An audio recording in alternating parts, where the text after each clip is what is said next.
আসসালামু আলাইকুম। Hello guys, আপনারা কেমন আছেন? আশা করি ভালোই আছেন। আমিও আপনাদের দয়ায় অনেক ভালো আছি।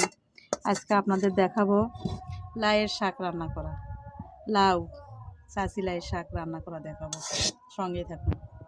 যে এখন আমি লাউয়ের শাক ভাজবো। এক লবণ দিয়ে ভাপ দিয়ে নিচ্ছি।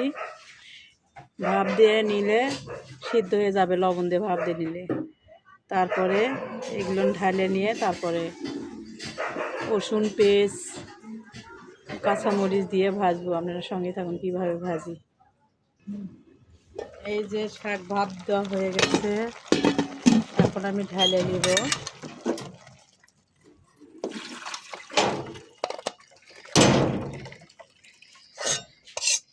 শাকটা ভাপ দিয়ে না নিলে শাকের ভিটামিন থাকে, কিন্তু ভাপ দিয়ে নিলে ভিটামিন থাকে না।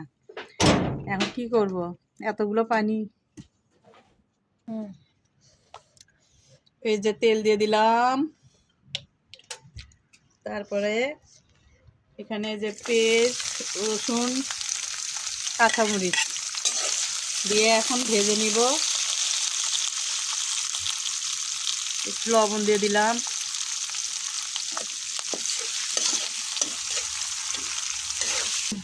এই যে পেস্ট রসুন ভাজা হয়ে গেছে, এখন শাক ঢেলে দেবো।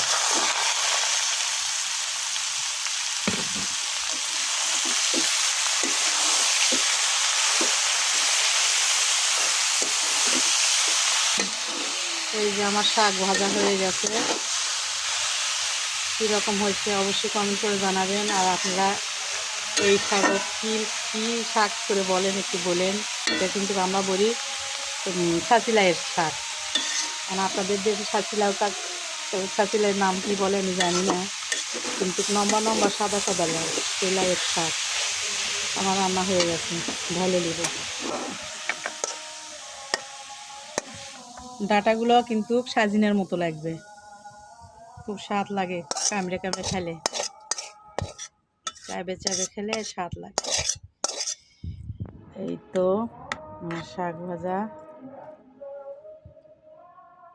ভালো থাকবেন। আসসালামু আলাইকুম। খোদা হাফেজ।